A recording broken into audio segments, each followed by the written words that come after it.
প্রতিদিন খালি পেটে ভেজানো ছোলা খেলে কি হয়? ছোলা কিভাবে খাবেন?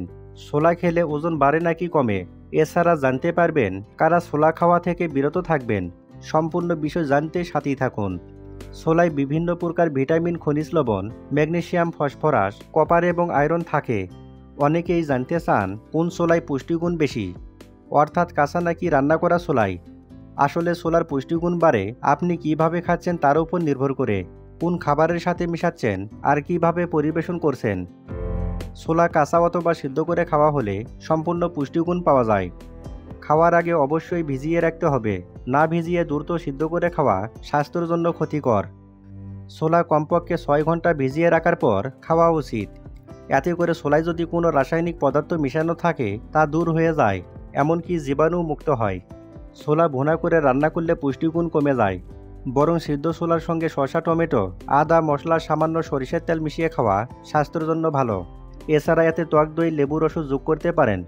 একজন সুস্থ ব্যক্তি প্রতিদিন কমপক্ষে 25 থেকে 30 গ্রাম শুকনো ছোলা ভিজিয়ে খেতে পারেন। অঙ্কুরিত ছোলায় পুষ্টিগুণ বেশি থাকে, সুতরাং অঙ্কুর গজানো ছোলা খেতে পারেন। ছোলায় ক্যালসিয়াম এবং ম্যাগনেসিয়ামের পরিমাণ বেশি থাকে, যা হাড়ের ঘনত্ব বাড়িয়ে তুলতে সাহায্য করে। বয়সকালে হাড়ের নমনীয়তা ধরে রাখতেও এই উপাদানগুলি জরুরি। ভেজানো ছোলায় প্রচুর পরিমাণে ফাইবার থাকে, যা পরিপাকতন্ত্রের উন্নতিতে সাহায্য করে। এটি শরীর থেকে সমস্ত ক্ষতিকারক টক্সিন বের করে দেয় এবং পরিপাকতন্ত্রকে সুস্থ রাখে। নিয়মিত ছোলা খেলে কোষ্ঠকাঠিন্য এবং বদহজমের মতো সমস্যা দূর হয়। এটি ব্লাড সুগার নিয়ন্ত্রণ করে এবং হার্টকে সুস্থ রাখে। ছোলা খেলে ওজন বাড়া বা কমা নির্ভর করে আপনি কী পরিমাণ এবং কিভাবে ছোলা খাচ্ছেন। ছোলায় প্রচুর পরিমাণে প্রোটিন, ফাইবার এবং কার্বোহাইড্রেট থাকে, যা পুষ্টিকর খাদ্য হিসেবে বিবেচিত। ওজন কমাতে নিয়মিত ভেজানো ছোলা খেতে পারেন। আবার অতিরিক্ত পরিমাণে ছোলা খেলে ক্যালোরি গ্রহণ বেশি হতে পারে, যা ওজন বাড়িয়ে দেয়। সুতরাং ওজন বাড়াবেন না কমাবেন, এটি আপনিই ভেবে নিন। ছোলা রাতে পানিতে ভিজিয়ে রাখুন এবং সকালে খালি পেটে খান। এতে ছোলার পুষ্টিগুণ বেশি উপকারে আসবে। এছাড়া ভেজানো ছোলার সাথে 1 চিমটি লবণ, কাঁচা পেঁয়াজ, টমেটো, শসা, ধনেপাতা, লেবু রস ও মশলা মিশিয়ে সালাদ করে খেতে পারেন।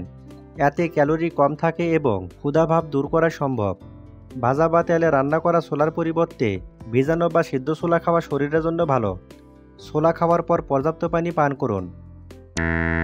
ছোলা খাওয়ার পর যদি গ্যাস বা হজমের সমস্যা হয় তাহলে পরিমাণ কমিয়ে দিন। লেবু খেলে পেট পরিষ্কার হয় এবং হজমে সাহায্য করে। মধু খেলে শরীরের রোগ প্রতিরোধ ক্ষমতা বাড়ে, সর্দি কাশি থেকেও রক্ষা করে, স্মৃতিশক্তি বাড়ায়। দুধে খাদ্যর সকল উপাদানই রয়েছে, এটি প্রতিদিনের খাদ্য তালিকায় রাখুন।